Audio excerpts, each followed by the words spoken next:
Welcome to 5 and 5 from the One Stop Co op Shop, where I discuss 5 key elements of a game in about 5 minutes. I'm Michael Kelly, and today I'm looking at Heat Pedal to the Metal, the recent solo and competitive racing game. And a disclaimer that Asmodee sent me a review copy of this one. I did a playthrough of the solo mode pretty recently, and I'm a big racing game fan. Has Heat stuck the landing and continued to impress as I've played it more? Let's find out and get to the list.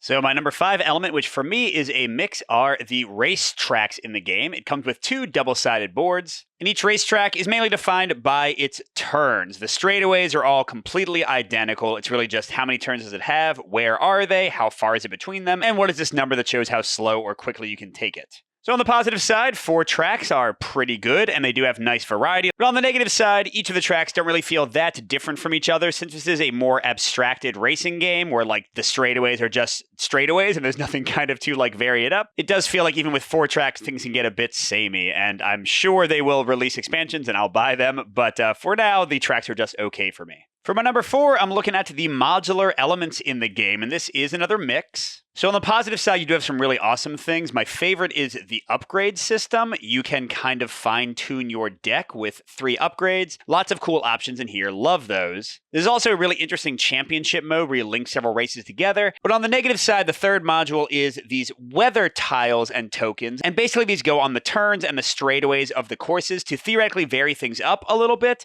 But the main weather effects barely affect the game a lot of times unless you get specific tokens on the board. It's all pretty minimal. I didn't find this very interesting. Like, I want rainy racing to feel more different. And again, this is a more abstracted racer, so it just kind of doesn't. And then the biggest negative about these modular elements is that for the solo mode with the AI racers, they basically ignore most of them, which is fine for streamlining. Don't get me wrong, I don't want like a ton of rules of how they interact with them, but it does lead to some wonky and kind of fiddly interactions sometimes. And for my number 3, I'm looking at the heat cards and the stress cards, 2 things that start in your little deck and hand of cards. This is a full-on pro for me. So look at the stress cards first. Their function is very simple. They come into your hand and you can't discard them. You can't do anything to get rid of them, but they also don't necessarily hurt you. When you play them, you're going to draw cards from the top of your deck until you get a basic 1 through 4. So they give a little bit of variability and sort of like push your luck tension in your movement. But the even bigger star of the show, and this is the name of the game, as you would imagine, it is an important element, are the heat cards. These start out in your engine,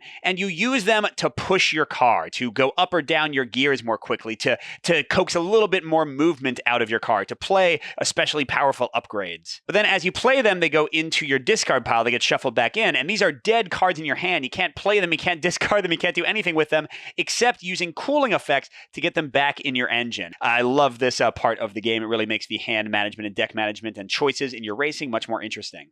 And with number 2, we're coming to the AI Racers, the Legends mode that lets you have cars to fill out a game in a multiplayer game or play the game solo. This is the whole reason I'm covering the game, because they have this in it. And it's a pro overall for me with a few complaints. But to start with the positive, and this is the big thing, to move all of the racers up to, 5 or 6 AI Racers, you flip a single card, you look at some values, it takes like 10 seconds, or no, less than that, like 4 seconds to move each of them. It is lightning quick, by far the easiest, most streamlined, fastest AI system I've ever seen in a racing game. Now, there are a few complaints, as I already mentioned. They don't integrate very well with the modules. That can be a little awkward. Also, the quote-unquote difficulty modifier, where you add to their like big value down here at the bottom, often doesn't matter very much in races and feels like an awkward way to make the cars tougher or easier. And finally, in trying to keep the game streamlined, they sometimes do very weird things that are just kind of impossible. Like they'll come out of like the slowest turn ever and then move 20 spaces afterwards, which clearly no player could ever do. And then finally, for my number 1, this is a pro for me, the card play. I already talked about the great heat and stress cards,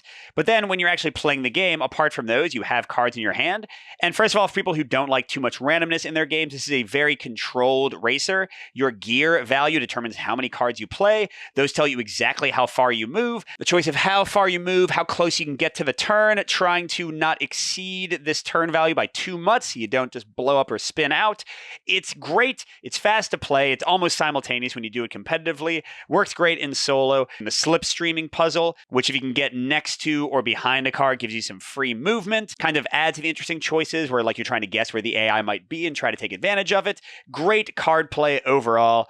Best part of the game for me, and it is a pro. So overall, I personally think Heat is amazing. If you are a racing game fan, if you like Flamme Rouge or Downforce or Formula D or any of those kind of games, I would recommend at least trying this one out. I think it's excellent and you might too. And especially if you're looking for a solo racing game, nothing beats the smoothness here. It is just so simple to get to the table. But on the other hand, you might want to avoid this one if you don't like racing games. I don't think it like totally reinvigorates or changes anything in the genre. Like you can still crash and get out of the race for pretty much the entire time. And also if you're looking for a more nuanced racing game where you're kind of like controlling exactly how you take your line in the turn or jockeying for position around cars, this one might not be detailed enough for you. And like I mentioned earlier, I did a full solo playthrough of the game. Check out the link above if you want to see it in action. Good gaming, and I'll see you at the next stop.